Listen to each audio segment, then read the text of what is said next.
This is another kind of profound thing that you should understand. You cannot make a Tai Chi by yourself. Now, that's not quite true. You can, and that's what Qin Na is. Qin Na is Tai Chi Chuan in reverse. It's like hard Jing plus, if you combine hard Jing, which means using the winding muscles in a connected way so they support each other. Instead, so we're using them in a completely free way. So one might wind one way and one might wind the other way. It's like, we're just trying to transmit vibrations through them. But when you connect them, then you connect them like gears, and they turn. So, you know, if you combine this connection of hard Jing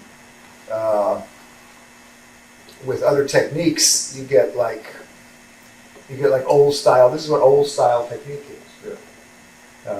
So what you want to do is, and like I say, Qin Na is hard Jing plus stabilizing fulcrums.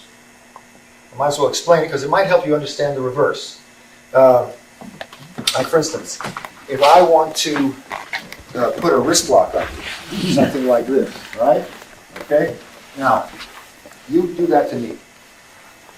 What am I doing? Just hold it. Yeah, and twisting the wrist. Not bad, but you made a big mistake. You moved the fulcrum as you did it. You didn't think about it, you just moved it over to here as you did it. Because you moved it over to there, in the process of you doing this, I can make a Tai Chi. listening Tai Chi. Right. In other words, if you're going to apply this thing in reverse, you must not give me anything to do. So you've got to turn this right in place. And also, this is much more powerful to me. It comes right into me. Now, I may move it to try to get away. If I move it, you mustn't prevent it. Oh. You follow the movement. Oh, I follow it. And you just pretend that every single second it's like someplace that's stable. You just keep turning. If I move it, keep turning it. Right, I move over here. No, don't resist me. Follow me. Yeah. So the person tries to get away. I should what I mean. So if I make this thing with you, Okay. see as you're trying to get away, it's very easy for me to do like that. Right. Now, if there's someone watching, it would have looked as though I did that. Like I just pulled you over here and you flew over there really fast. But actually, I couldn't make you do that. You had to move it there. I just follow you. Wherever you move it, I follow. So, if I want this to work, first I have to apply this. Then I have to make the wooden ball work. Now, I have to make air ball work. Even here, I could get this far and still not resist me. Now, if I just do this, then you can resist this. Huh?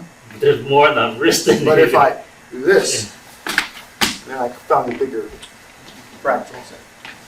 So, and even then, I didn't push him away. Okay. I turned him like this and like this and like this, and he moved. I just followed him. If he wants to just flip over in the air and fall down right there, that's what I should do. Now, when you apply rollback in its oldest form, that's exactly what it is. And of course, rollback, we mentioned before this thing, that's it. If you don't turn over here, like this, that person's going to catch you like this. Okay, right? okay. Now, what's our move in the long hand pushing in Penglu Jian? He comes past me like this, right?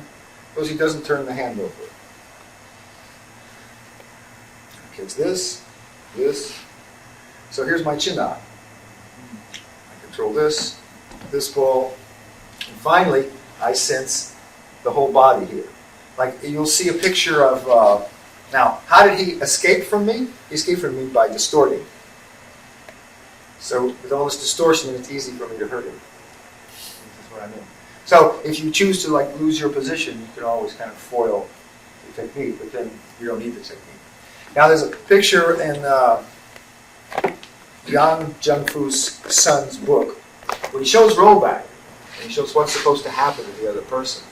He shows the real execution of it. When he does rollback, it shows the other person flipping head over heels in front of him at the same time that he's being pulled back.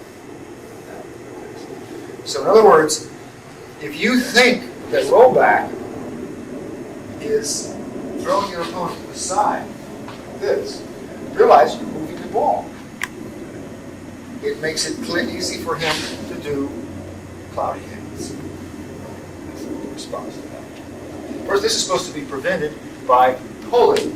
But notice, if you pull along, no, don't step yet. You pull along this line. So when you turn him, In other words, it sort of goes without saying that if you're going to push him over, you have to stop pulling and move him over to the side. As long as you keep pulling him, he is going to turn right in front of you. So when you do even big rollback, this way, you don't want to bring him off to the side, but you want to bring him right to you. Right? So as I said, you can get all of these little extra little Qin Na things happening. So now that's the origin of rollback. In other words, rollback done in a forceful manner. Now, so when you see this initial move in fixed hand pushing, it looks like this forceful rollback. As I said, that what we have is this motivation of the slap, which turns him in this direction already. So now I have the privilege, instead of trying to wrench him over like this, I just follow him into the same position. It looks just the same. So the trick here, because the rest of we're going to go through this regular hand pushing now from the GM. The trick here is to keep the ball here.